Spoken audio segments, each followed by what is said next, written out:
The second book of the Chronicles, chapter 1. And Solomon the son of David was strengthened in his kingdom, and the Lord his God was with him, and magnified him exceedingly. Then Solomon spake unto all Israel, to the captains of thousands and of hundreds, and to the judges, and to every governor in all Israel, the chief of the fathers. So Solomon and all the congregation with him went to the high place that was at Gibeon, for there was the tabernacle of the congregation of God, which Moses the servant of the Lord had made in the wilderness. But the ark of God had David brought up from Kirjath-jearim to the place which David had prepared for it, for he had pitched a tent for it at Jerusalem. Moreover, the brazen altar that Bezaleel the son of Uri the son of Hur had made, he put before the tabernacle of the Lord. And Solomon and the congregation sought unto it.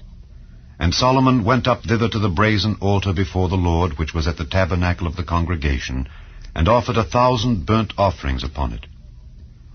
In that night did God appear unto Solomon, and said unto him, Ask what I shall give thee. And Solomon said unto God, Thou hast showed great mercy unto David my father, and hast made me to reign in his stead. Now, O Lord God, let thy promise unto David my father be established. For thou hast made me king over a people like the dust of the earth in multitude. Give me now wisdom and knowledge, that I may go out and come in before this people.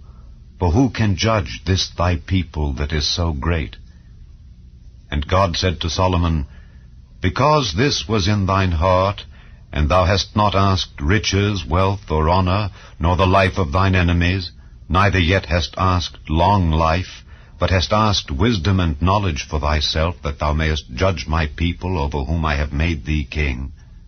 Wisdom and knowledge is granted unto thee. And I will give thee riches and wealth and honor, such as none of the kings have had that have been before thee, neither shall there any after thee have the like. Then Solomon came from his journey to the high place that was at Gibeon, to Jerusalem, from before the tabernacle of the congregation, and reigned over Israel. And Solomon gathered chariots and horsemen, and he had 1,400 chariots and 12,000 horsemen, which he placed in the chariot cities, and with the king at Jerusalem. And the king made silver and gold at Jerusalem as plenteous as stones, and cedar trees made he as the sycamore trees that are in the vale for abundance. And Solomon had horses brought out of Egypt, and linen yarn. The king's merchants received the linen yarn at a price. And they fetched up and brought forth out of Egypt a chariot for 600 shekels of silver, and an horse for 150. And so brought they out horses for all the kings of the Hittites, and for the kings of Syria by their means.